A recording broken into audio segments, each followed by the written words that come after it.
saw this headline. This is a sports business topic. So a lot of people have opinions about sports business, present company included. I saw the story where Phil Knight and another rich gentleman, one of the co-owners of the Dodgers, are trying to buy the Portland Trailblazers of the NBA. The bid apparently was rejected though, but it was valued at $2 billion. And anybody who knows the history of Phil Knight knows that when he's interested in something, I don't think he's just going to take no for an answer the first time. So I'd expect we're to hear more about this. So the first thing I wanted to know is applying this to track. Um, Phil Knight's obviously given a lot of money. So I was going to say, hey, what would it look like for Phil Knight to invest instead of the Blazers, invest this into track? And I was like, wait, we've literally seen that. They get a new track at Hayward Field. Nike has a whole bunch of money. They sponsor more pro athletes than anybody else. They put on an entire meet, the Prefontaine Classic. That's basically a showcase for Nike athletes, and Nike employees come up and watch it. So this was the rare. I didn't even need to do a hypothetical. I know what happens when Phil Knight invests a lot into track. But I want to know from you. I got fixated on this $2 billion number. $2 billion valuation of the Portland Trailblazers franchise. Like, what would you do with $2 billion? And I don't want you to say like, oh, I would create four majors and all that stuff. Like, I don't want you to go down the traditional normal path. If you put $2 billion into track, what would it look like for you? Wait, oh, you don't want me to say what the right answer is? Because that is the right answer. Like 2 bill, like Well, you can do what would four you do? majors for less than you can do four majors for 2 billion. You got to go bigger, is what I'm saying. $2 billion. That's a two huge number. billion dollars. It's a Yeah, big that's what I'm number, saying. but Don't. that number can disappear really quickly if you just spend it all at once. Gotta be care- True. you gotta be careful. Someone gives you $2 billion, Kevin. Make sure you invest. Make sure I you invest. will. I will 100% invest. But what would What you would I do with think two bigger? Is billion what I'm saying. dollars? Well, In track. and I'm being forced to spend it on track, right? I can't spend it on Correct. anything That's else. yes. It's That's earmarked for track what we're only. focused on. Exactly. Earmarked for track only. I would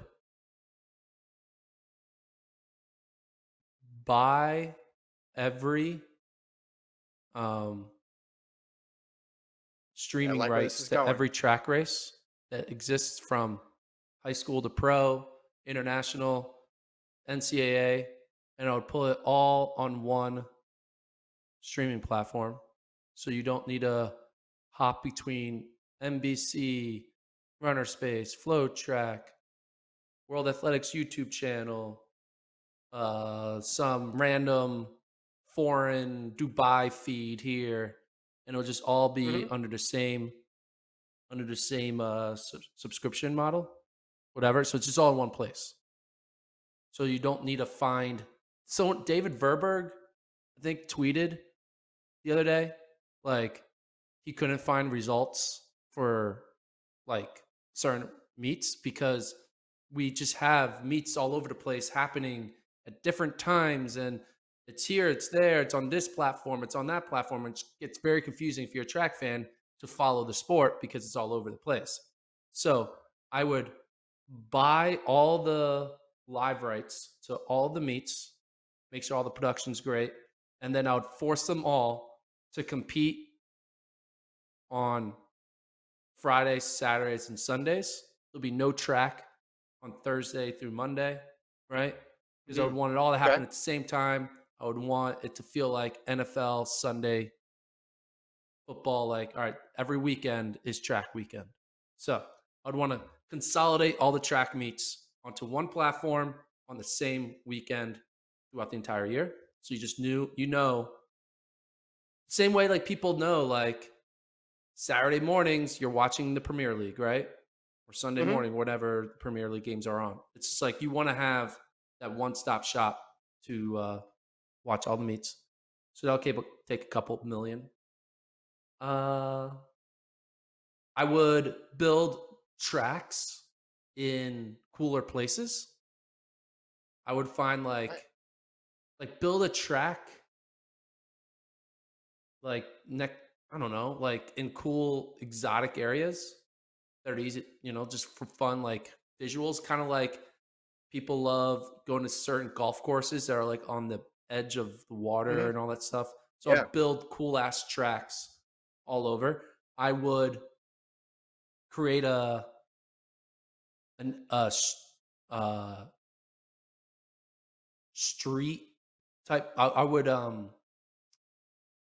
make like a marathon courses more um fan viewer friendly. So like similar to how they whenever F1 comes to a city, Mhm. they like tear the city apart and build all these bleachers so they can watch the cars go through the streets of the city. I'll do the same Yeah. thing, but for marathon majors, and make it Oh, like so very bleachers the viewer whole way friendly. around? Yeah, bleachers the whole way around. Ooh, okay, I like that one. Yeah, See, this is good. I knew we were onto something when you started one of those sentences with, "I would buy every." I was like, "Whatever's coming next, yeah. this is more in line with the 2 billion stuff." So, that's good. Here, I I found the would. Verberg tweet. The Verberg tweet's pretty funny. I don't Yeah, know why I ever stressed about track results. Nobody can find them anyway. so true. I would put aside amount of money called challenge money, where we would put Okay. money up to other professional athletes where they can Mhm. get the money if they can beat the world champion in track. So we would Yeah. say, I don't know how much money it would take for them to try, but say we put away $100 million and we say, hey, all you professional athletes out there, we will give you $100 million if you beat Mhm. Christian Coleman or if you beat Jacobs. You Yeah. get one attempt at $100 million. If you do it, you get it. You just got to give our athletes 2 months notice. And so it'll be a way to get all these other pro athletes to be like, damn, man, they're giving out $100 million. All I got to do is beat that one person. And then just every 2 months, we have the challenge where we have all the stars from all the other sports come to a track to try to win $100 million by beating Sydney in a 400 hurdles or, long jumping farther than whoever our long jump champion is at that time, because our long jump champion is always different every year. So, dude, I would have a challenge purse to try to draw in other athletes from other sports to kind of train, and then the goal would be one of them were to beat them, and then everyone would be like, Mhm. "Oh crap!" And then that person would then want to be on the circuit of running. But in order Gotcha. to beat, I like. it's gonna be hard to beat. You're gonna have to run nine Yeah, seven, and I don't think a football player is just gonna wake up and be like, "I run 9.7 today." So but people would watch it. yeah, I like people all those watch it. ideas. That's I'm good. I trying. calculated that. Yeah, you're at 1.8 billion, so you still have point 0.2 to go, according to my calculations after doing all the Okay. math. So you could, yeah. I mean, maybe you build like another crazy track. You maybe have budget left for one more crazy track in some crazy location. But Yeah. yeah, I, Oh, what were you gonna I say? like the I like the marathon course. It's just like figuring out how you could put bleachers around the entire thing and making it multiple loops. I mean, as a runner, it's like ugh, multiple loops. But they do that anyway for trials in the Olympics. They do those, six laps, but just having the um all the other stuff that go along with it, like with the F1 stuff is it's visually interesting to look at, like the way they put that stuff together. And then if you had, bleachers like all the way around, it'd be cool. And I think you'd have to shorten the lap. Like I mean, Kipchoge literally ran on an F1 track in Monza, but from my eyes, it looked like the least interesting F1 track. I mean, just looked like a was it mile and a half, 2.5 miles or whatever. Um, Oh, and there was no one there too. Like you have to have people there. That's the whole thing that makes it fun. I just thought about what I would do. I would take all Was the your last money point too? and I would use the money to to I would make them if you are I would force all the athletes to live in within 3,000 miles of each other. Okay, this is going to sound US biased, but let's say America. It doesn't need to be Okay. America, but for this experiment, let's say America. If you're a professional track athlete, you have to move to America. That's where And the season is what you're saying. The that's where the season season is is. The same way okay. Giannis Antetokounmpo has to live in Milwaukee. He's from Greece, Mhm, but he has to live in Milwaukee because that's where his team is, right? mhm.